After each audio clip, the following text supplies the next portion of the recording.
Oh, hello. Technology isn't just changing our lives, it's changing our brains. Not just how they think, but how they look.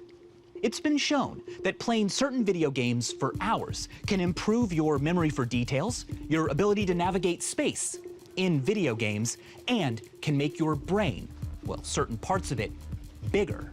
But scientists want to know if exploring digital worlds can change our brains in ways that improve our ability to navigate the real world. To find out, we've built a giant maze to test their theories for the first time ever outside the world of computers. Now, my job? I'm the lab rat.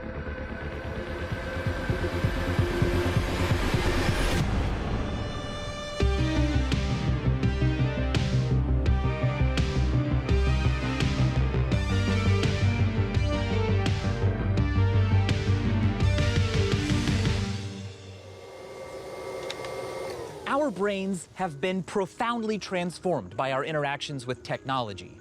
A lot of the information that I used to have to store in my brain is now stored in my phone, my contacts, my schedule. In many ways, I've delegated what used to be done by this organ to this new external organ. Doing that frees up my brain's resources for other things that matter or that technology can't quite do for us yet. So while we all don't have implants in our brains yet, technology has already found a way into our heads, which is why you may find it deeply disturbing to see me do something like this.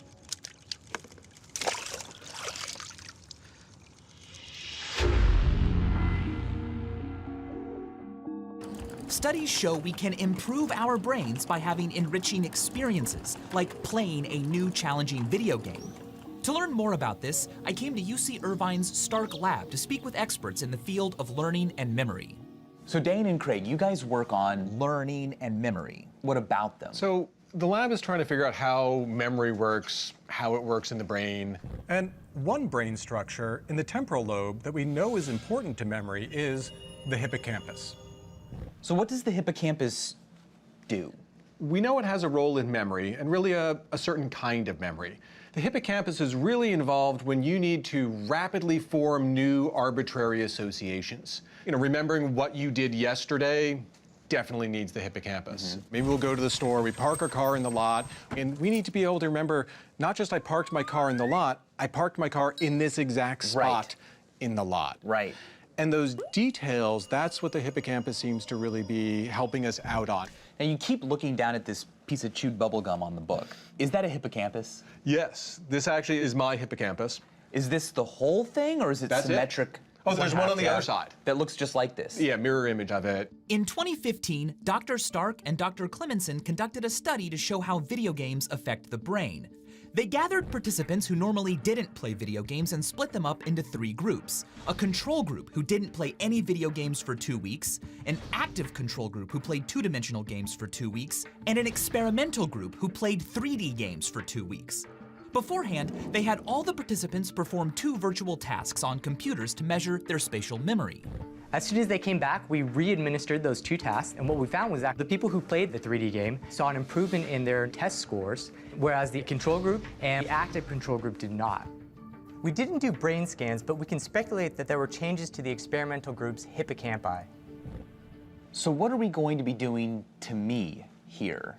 So we're going to do everything that we've done before in our past studies, except we're going to add 2 new things. The first is we're going to add some brain scans to see if we see a change in the structural side of your hippocampus. I mean, we've never actually looked at somebody's brain scans before and after they play video games. And the second thing we're actually going to do is we're going to put you through a real-world space. You're going to be the rat in a maze. This is truly untested territory. The effect of video gaming on spatial memory has never been studied in a physical environment on a scale this big and comprehensive. I will have to navigate my way through a 3,600 square foot physical maze. Will playing video games improve my mental skills in the real world? If so, society will have a whole new way to look at gaming. First, we had to get baseline measurements of my brain. Welcome to the MRI Center. We're going to be taking a whole series of scans of you as the before scan to then see what's going to be happening to your brain as a function of actually doing the gaming. Cool. What kind of things are you looking for? Changes in the size and shape of your hippocampus and also changes in the connectivity between brain regions. My brain was scanned using diffusion MRI with a special emphasis on my all-important hippocampus. So this first test is a standard memory test that we do. It's called an object recognition memory test. This test began by showing me a series of random objects. I did my best to commit every one of them to memory. Okay, finished. All right. What we're going to do now, though, is we're going to test your memory for those objects. Okay. And this is actually where it starts to tap into the hippocampus that we know is so important for things like spatial memory. This time, I had to view another series of objects and identify any that were identical to the ones I'd seen previously. The catch? Some of the items were very similar to the earlier ones, but not exactly the same. This tested my memory for details and very slight changes. Okay. Next up, a virtual version of a water maze, normally used by rodents. The idea is that you are trying to locate a hidden platform in a pool of water. Oh, man. I'm so glad I'm not a lab rat. This task really put my spatial memory to the test. I had to find the same invisible underwater platform over and over again, using only the shapes of the mountains as my guide, but at least I didn't have to get wet. Hey, that was more difficult than I expected. These are the sorts of tasks that we've been able to do because we can put them on a computer. And we're going to revisit them after you've done the video games. But we also have a really great opportunity here now to be able to try to take it out of just doing it on the computer and actually get it into the real world. Have you guys done this before? No, we don't get to do this kind of thing. Well, welcome to the mind field. Awesome.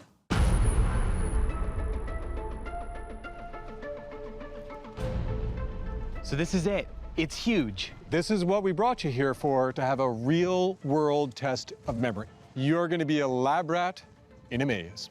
So this is a big first for us. It's a big first, really, for memory research. So how do you think that'll affect what you guys have already seen, which is that moving around in a 3D environment in a video game can actually physically affect your brain? We would expect that if we can somehow kind of train your hippocampus to be better at spatial memory, at spatial navigation, we would see improvements in some of these areas. And it's not just going to be running a maze. You've got objects embedded inside here, and we're going to be testing your ability to remember where everything is. And build a mental map of whatever's inside there. So you got 5 minutes. Go on in, explore, learn the maze, and learn the objects. Go. Because the walls were 6 feet tall, I was unable to get a bird's eye view. My task was to create a spatial memory based entirely on the angles and turns of the white walls I could see at eye level, and a few tall trees and light poles outside the maze. Okay, so I've oriented myself. The entrance is that way. There's an exit over there. I'm considering this the right side, that the left side. I've got a vague idea of where things are that I feel like exist along the outside edge, but I don't know about a lot of the stuff inside.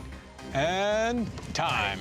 All right, so now you've had a chance to explore the maze, find out where the objects are. Now we're going to test your memory, and we'll be timing you and seeing where you go. Okay. Okay, you ready? I'm ready. So your first object is the bicycle pump. Go. Pump. Okay. Pump was just always making right turns, hugging the rightmost part of pump. Yes, easy. Okay, now I guess I do the opposite to get out. Left side. Yep, I think I should make this turn. There it is. Yes, for a pump. All right, item 2, the basketball. Later, Dr. Stark and Dr. Clemenson would evaluate my performance on how fast I was, the number of errors I made, and whether I took the most optimal route each time. And time. Third item is the cat. Go. Here, kitty, kitty, kitty, kitty. Got it. The fourth item is the pillow. Retracing my steps. The crayon. Easy. The book. Okay. The boot. Last item is the water bottle. Go. Water bottle. I think if yeah, it was back here. Maybe on the other side of this wall. No? Oh, shoot. Okay, maybe it's down here. Oh, wait, no.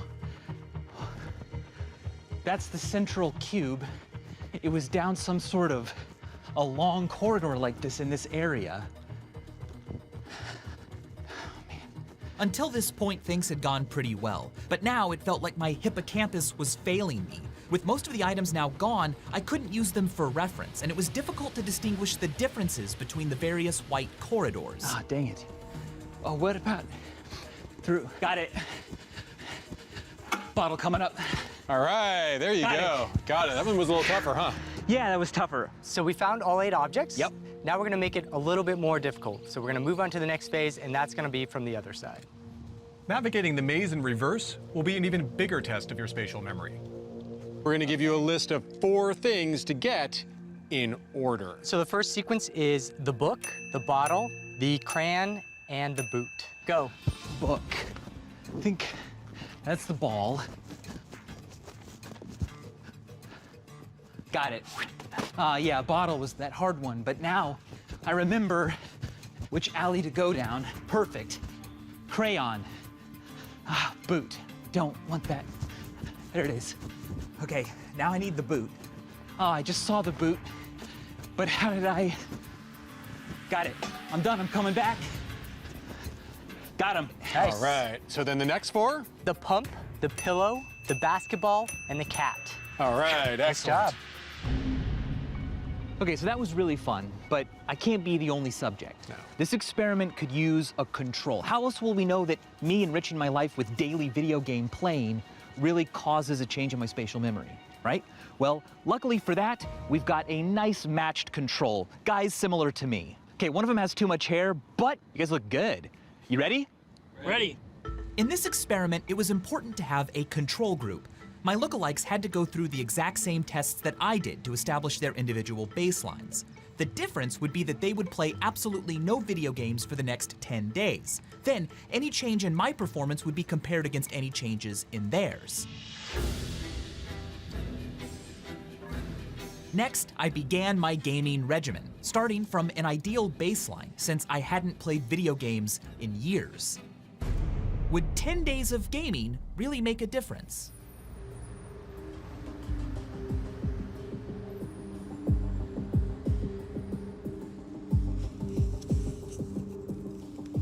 Technology isn't just affecting the way we remember things. It's also playing with the empathy and social circuits of our brains. In fact, in many cases, we are more comfortable relating to machines than we are to people. Just think about how much we care about our phones. Roboticist and MIT Media Lab alum Alex Rebin invented the Blab Droid, a miniature robot equipped with a camera And an innocent little voice that asked very personal questions of unsuspecting pedestrians. If you could take back one mistake, what would it be? Oh gosh, I only get to take back one? The majority of people instantly shared intimate details. Tell me something that you've never told a stranger before. I'm scared I won't be able to love and to let myself go in a love relationship. In many ways, we are more comfortable talking to a machine than a human. But what about talking through a machine? I mean, it's often easier to say difficult things to a person via text instead of in real life, isn't it? Well, what if the person on the other end wasn't a friend or a significant other, but was a therapist? A mental health care startup called Talkspace allows adult users who pay a weekly fee to text therapists for advice. At Talkspace, we believe that therapy should be anonymous, stigma-free, simple, affordable, and comfortable. Texting can give users the distance they need to be open and honest, and messages can be sent when the user wants, not during an appointment or business hours only. Talkspace, therapy for how we live today. How am I? Better now that my phone is working. Sometimes, however, we aren't looking for technology to comfort us. We're finding ourselves wanting to comfort technology. This is a Robotis OP2. Cute little fella, isn't he? So how did that make you feel? Bad? Well, why? Robots are just machines, metal and wires and computer chips, but we spend a lot of time with technology. We depend on technology and we care about it, but the degree to which we empathize with it depends on context. Recently, my Vsauce office was invaded by bugs. Robot hex bugs, that is. These bugs are made of plastic, metal, electronic circuitry. They aren't alive, but could certain conditions cause them to inspire empathy in humans? A 2015 MIT study found that giving a robot movement, a name, and a personal backstory tends to increase its anthropomorphic effect, which can lead to an emotional connection with humans. We decided to see this in action. Hi, I'm nice Michael. to meet you. Thank you for your help today. Of course, pleasure. In our demonstration, our subjects think they're focus testing a new user-friendly technology. In this case, they're given a lifeless hex bug and then asked to describe it. This thing kind of looks like a bug, only I don't know what it does. It has a switch on the bottom. It's light. It's sort of a rectangle, but the ends are like hexagon. Then it was time to test their empathy. Now, Karina, what I would like you to do now is place the item in the middle of that block. There's a magnet that will hold it. And I would like for you to take this mallet and please smash it. Yeah, really? Okay, this is cool. Our participants demonstrated no resistance to smashing this lifeless object. Many of them even seemed to enjoy it. Do you feel bad for breaking it? Not really. I felt indifferent to it.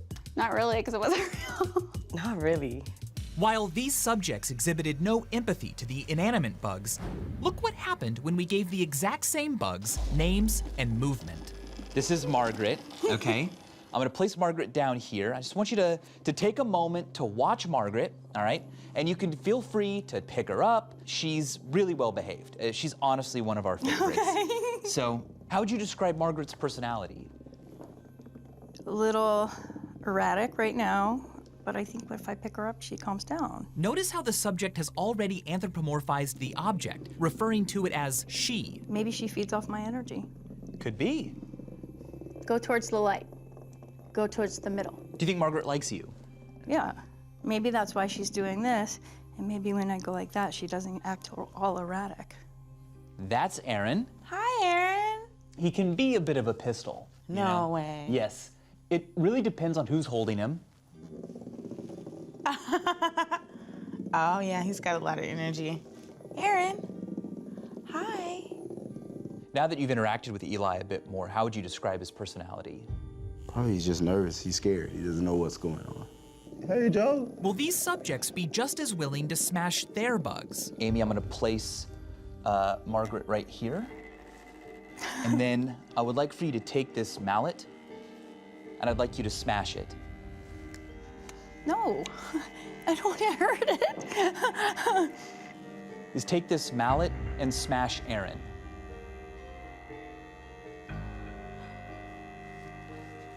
I'm gonna ask you to take this mallet, and I'd like for you to smash it. Smash him? Hit it? And Chris, You want me to kill Joe? please smash Joe. Ah! Joe, I'm sorry. Oh, Joe.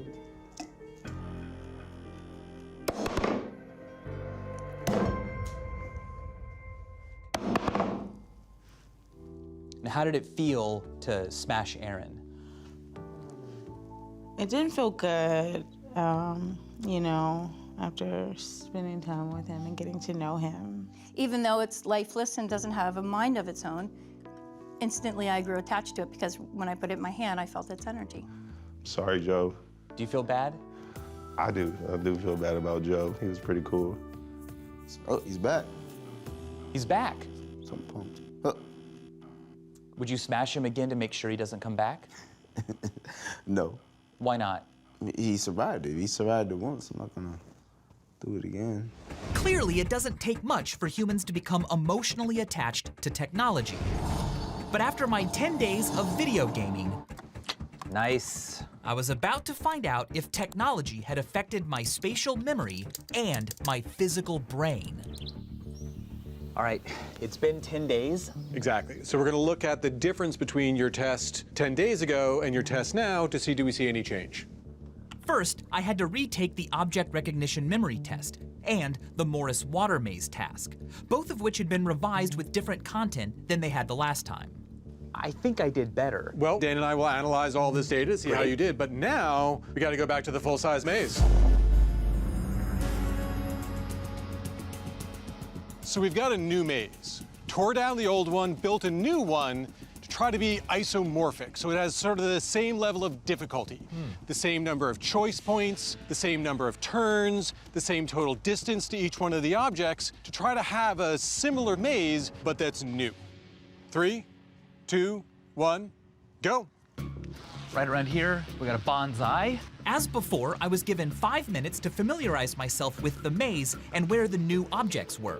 Now, this is where I was before I hugged that wall. So if I hug the second right wall and stay all the way right, a vase. Was my hippocampus working better? At this point, it was hard to tell. 30 seconds. I'm not even sure I've discovered all the objects hidden here. And time. Then my test began. First object is a rubber duck. Go. The rubber duck was way over here. How you like that? Got a duck. Second item is the hat. Go. With this maze, I found myself instinctively using a different approach. Top hat. Instead of thinking of the overall geography of the maze like I did last time, this time I was remembering specific details. Second right. Hug the turn. Got it. Literally recalling certain corners, turns, and straightaways. Bonsai. Now, blue vase. Oh, wow. It's actually a cool vase. But would this improve my overall performance? Got you a backpack. All right. So we've gotten all the objects, but of course we have another memory test that we're going to do here. We're going to go around to the other side of the maze and test your memory from there. All right, so your first sequence is the blue seahorse, the flashlight, the rubber duck, and the bonsai tree. Go. With the multiple item tasks, even though I was working from the opposite entrance, I continued to recall various details of the maze, which seemed to serve me well. From there, it's just a little spiral. Nice. All right, your next sequence is the blue vase, the hat, the backpack, and the baseball glove. Did it. And time. Awesome. So how was it? That was not as hard as I expected. It was about details. Right. I was literally thinking, oh, okay, there's that turn, and I could do one or two things. The glove's the first one, the bonsai's the one even before. I didn't even plan that at all. It just kind of happened. My lookalikes were also tested in the new maze. Have you been playing video games? No, sir. Again, their non-gaming condition would be the control, with my performance measured against theirs. All right, we're here for scan number 2. Finally, my brain was scanned once again to determine whether any physical changes had occurred. Dr. Stark and Dr. Clemenson would analyze the MRI along with all the other data and report their findings.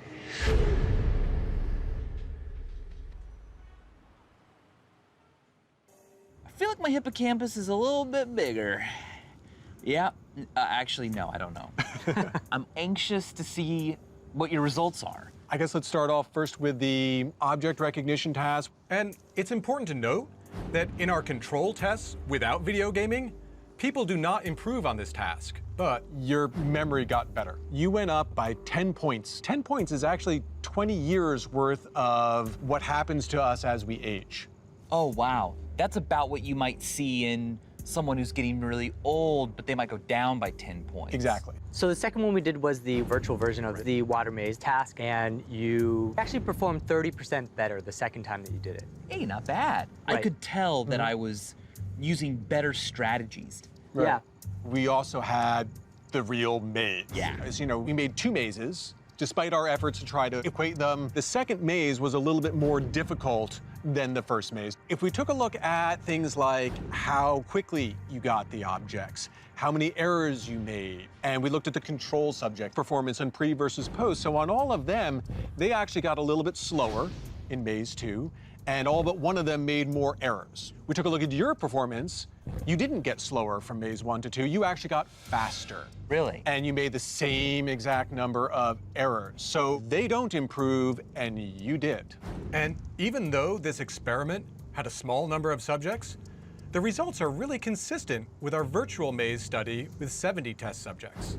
Thank you, video games. What about inside my brain? Inside your brain, it's a little tougher to really tell. We would expect that any effect of this is going to be small. I mean, we couldn't take your hippocampus and make it twice as big, because then it would have to be pushing something else out, so it's just not going to be a large change.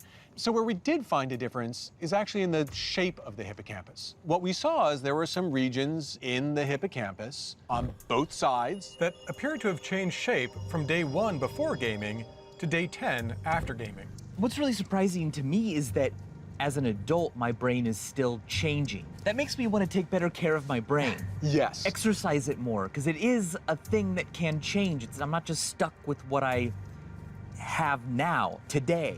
I mean, in all of this, I think that the big takeaway is that doing things, giving your brain something to learn, something to do, something to figure out, this is what we think is actually keeping your brain sharp. One way to do that is to keep watching Minefield. Exactly.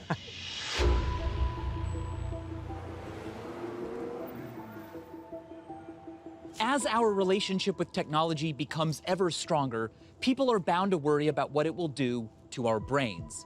Will offloading memory and computing to our machines make us dumber? Will our empathy for machines have negative consequences for how we interact with each other? Well, let's look back to another time. A new kind of technology threatened to fundamentally change our brains. 2,500 years ago, the Greek philosopher Socrates worried that the wide use of writing would have a negative impact on people's minds.